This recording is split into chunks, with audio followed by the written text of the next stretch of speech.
नमस्कार दोस्तों, एक नए वीडियो में फिर से आपका स्वागत है। और आज के इस वीडियो में हम बात करेंगे गति एवं न्यूटन के गति विषयक नियमों का। आपके एग्जाम के पॉइंट ऑफ व्यू से जो भी इंपॉर्टेंट टॉपिक है उनका कॉन्सेप्ट हमने यहाँ पे कलेक्ट किया है। तो चलिए वीडियो को शुरू करते हैं। वीडियो अच्छा लगे तो लाइक करिए, लोगों के साथ शेयर करिए, इससे हमारा मनोबल बढ़ता है और हम आपके लिए और भी अच्छे वीडियोस ला पाएंगे। किसी वस्तु द्वारा चली गई दूरी सदैव धनात्मक या शून्य हो सकती है। किसी वस्तु द्वारा चली गई दूरी सदैव धनात्मक या शून्य हो सकती है, जबकि वस्तु का विस्थापन शून्य या धनात्मक या ऋणात्मक भी हो सकता है। कॉन्सेप्ट क्या है कि चली गई दूरी जो है, दूरी हमेशा धनात्मक होगी या शून्य होगी, लेकिन जो विस्थापन होगा वो शून्य भी हो सकता है, धनात्मक भी हो सकता है और ऋणात्मक भी हो सकता है। दूरी एक अदिश राशि है जबकि विस्थापन एक सदिश राशि है।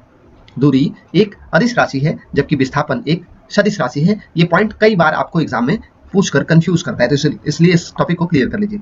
चाल, स्पीड में केवल परिमाण परंतु वेग में परिमाण व दिशा दोनों होते हैं। स्पीड में केवल आपका परिमाण होता है, जबकि वेग में वेलोसिटी में परिमाण भी होता है, उसके साथ साथ दिशा भी होती है। आगे चलते हैं। किसी वस्तु की किसी माध्यम में अधिकतम चाल, किसी वस्तु की किसी माध्यम में अधिकतम चाल उस माध्यम में प्रकाश की चाल से अधिक नहीं हो सकती। सामान्य बोलचाल में चाल या वेग को ताक्षणिक समझा जाता है। किसी गतिशील वस्तु के एकांक समय में हुए धनात्मक वेग परिवर्तन को वस्तु का त्वरण की डिफिनेशन है यहाँ पे। किसी गतिशील वस्तु के एकांक समय में, किसी यूनिट समय में हुए धनात्मक वेग परिवर्तन को वस्तु का त्वरण तथा ऋणात्मक वेग परिवर्तन को मंदन कहते हैं। गतिशील वस्तुओं या पिंडों के लिए v-t ग्राफ की ढाल ही त्वरण या मंदन का निश्चय करती है। गुरुत्व की पद्धति के अधीन गति में ऊपर जाने में लगा समय समान दूरी तक नीचे गिरने में लगे समय के बराबर होता है, यदि वायु घर्षण की गणना में न लिया जाए।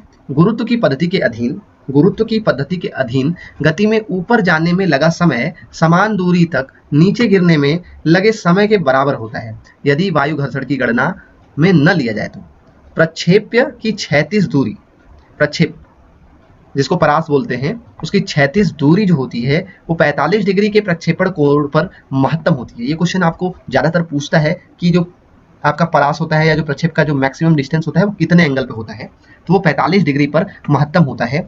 यदि अलग अलग द्रव्यमान के दो पिंडों को समान वेग से एक ही दिशा में फेंका जाए तो दोनों पिंड पृथ्वी पर एक साथ पहुंचेंगे, क्योंकि पिंडों का उड्डयन काल, टाइम ऑफ फ्लाइट जो है, उनके द्रव्यमान पर निर्भर नहीं करता है। आगे बढ़ते हैं। प्रत्येक वस्तु को वृत्तीय पथ में गति करने के लिए अभिकेंद्रीय बल, सेंट्रीपेटल फोर्स की आवश्यकता होती है। किसी वस्तु को वृत्तीय पथ में गति करने के लिए अभिकेंद्रीय बल, सेंट्रीपिटल फोर्स की आवश्यकता होती है। अपकेंद्र बल एक आभासी अर्थात छद्म बल है जो अजड़त्वीय, नॉन इनर्शियल फ्रेम पर लागू होता है। जब कोई तैराक ऊपर से जल में कूदता है तो वह अपने शरीर को सिकोड़ लेता है, जिससे उसका जड़त्व आघूर्ण आई जो होता है वो कम हो जाता है तथा कोणीय वेग ओमेगा जो है वो बढ़ जाता है। बर्फ पर स्केटिंग करने वाले अपनी भुजाओं को फैलाकर या मोड़कर स्केटिंग की गति को बदलते हैं। बल आघूर्ण का मात्रक, बल का मात्रक गुणे दूरी का मात्रक, न्यूटन मीटर। आगे बढ़ते हैं। ये जितने भी पॉइंट हैं आपके एग्जाम के पॉइंट ऑफ व्यू से बहुत इंपॉर्टेंट है, इन फैक्ट को आप याद कर लीजिए। गुरुत्वाकर्षण बल की तुलना में विद्युत चुंबकीय बल, गुरुत्वाकर्षण बल की तुलना में विद्युत चुंबकीय बल 10 के पावर 38 गुना अधिक शक्तिशाली होता है। जो विद्युत चुंबकीय बल होता है वो गुरुत्वाकर्षण बल से 10 के पावर 38 गुना अधिक शक्तिशाली होता है। किसी रस्सी में तनाव, दो गतिमान सतहों के मध्य घर्षण, संपर्क में रखी दो वस्तुओं के मध्य संपर्क बल, पृष्ठ तनाव आदि सभी मूल रूप से विद्युत चुंबकीय बल, इलेक्ट्रोमैग्नेटिक फोर्स है। इलेक्ट्रोमैग्नेटिक फोर्स में क्या है? किसी रस्सी में टेंशन, तनाव, दो गतिमान सतहों के मध्य घर्षण, संपर्क में रखी दो वस्तुओं के मध्य संपर्क, पृष्ठ तनाव आदि सभी मूल रूप से विद्युत चुंबकीय इलेक्ट्रोमैग्नेटिक फोर्स है, विद्युत चुंबकीय बल है। नाभिकीय बल केवल 10 पे पावर -15 मीटर की दूरी तक ही कार्य करते हैं। नाभिकीय बल जो होते हैं वो 10 के घाते -15 मीटर की दूरी तक ही कार्य करते हैं, जबकि गुरुत्वीय बल तथा स्थिर वैद्युत बल अनंत दूरी तक कार्य करते हैं। द्रव्यमान, द्रव्यमान किसी वस्तु में पदार्थ की मात्रा को व्यक्त करता है। द्रव्यमान जो होता है वो किसी वस्तु में पदार्थ की मात्रा को व्यक्त करता है। रेखीय गति में वस्तु का जड़त्व, रेखीय गति में वस्तु का जड़त्व उसके द्रव्यमान पर निर्भर करता है। जो जड़त्व होता है वो वस्तु के द्रव्यमान पर निर्भर करता है। किसी m द्रव्यमान वाले वस्तु के लिए F बराबर ma, वेग c के लिए सत्य होता है, जहां c प्रकाशिक वेग है। जब कोई वस्तु साम्यावस्था में होती है तो वह अपनी गति की दिशा में परिवर्तन नहीं कर सकती है। जब कोई वस्तु साम्यावस्था में होती है तो वह अपनी गति की दिशा में परिवर्तन नहीं कर सकती है। वह न्यूटन के प्रथम नियम का पालन करती है। न्यूटन का गति का दूसरा नियम F बराबर ma अति व्यापक है तथा इससे प्रथम एवं तृतीय नियम प्राप्त किए जा सकते हैं। संवेग संरक्षण का नियम एक सार्वत्रिक नियम है जो कभी असफल नहीं होता है। स्वतंत्रता पूर्वक गिरते हुए बक्से के अंदर रखी वस्तु भारहीन प्रतीत होती है। बक्से के द्वारा वस्तु पर आरोपित प्रतिक्रिया बल ही वस्तु का आभासी भार होता है। हम भारहीनता तभी अनुभव करते हैं जब हमारे और हमें संभालने वाले आधार के बीच लगने वाला क्रिया प्रतिक्रिया बलों का योग शून्य हो जाता है।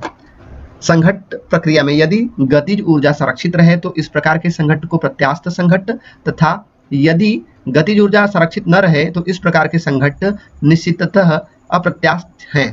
पूर्व अप्रत्यास्थ संघट्ट में संवेग तो संरक्षित रहता है परंतु गतिज ऊर्जा का मान बदल जाता है।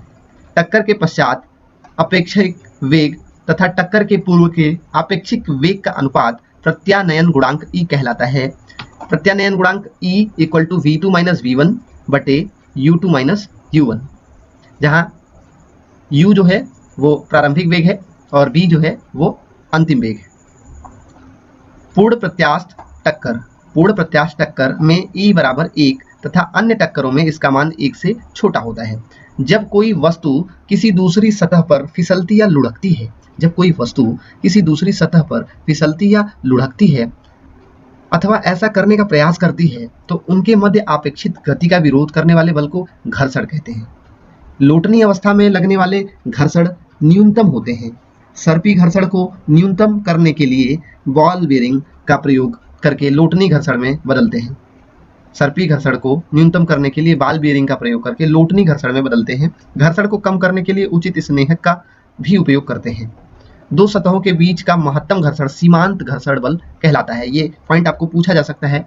तो ये रहे गति एवं न्यूटन की गति विषयक नियमों के जो बेसिक कॉन्सेप्ट हैं जो कि आपके एग्जाम में ज़्यादातर पूछे जाते हैं, उनका निचोड़ हमने लिया है। वीडियो अच्छा लगे तो लाइक करिएगा, लोगों के साथ शेयर करिएगा, हमारे चैनल को सब्सक्राइब करिएगा। मिलते हैं अगले टॉपिक के वीडियो में, तब तक के लिए जय हिंद, जय भारत, वंदे मातरम।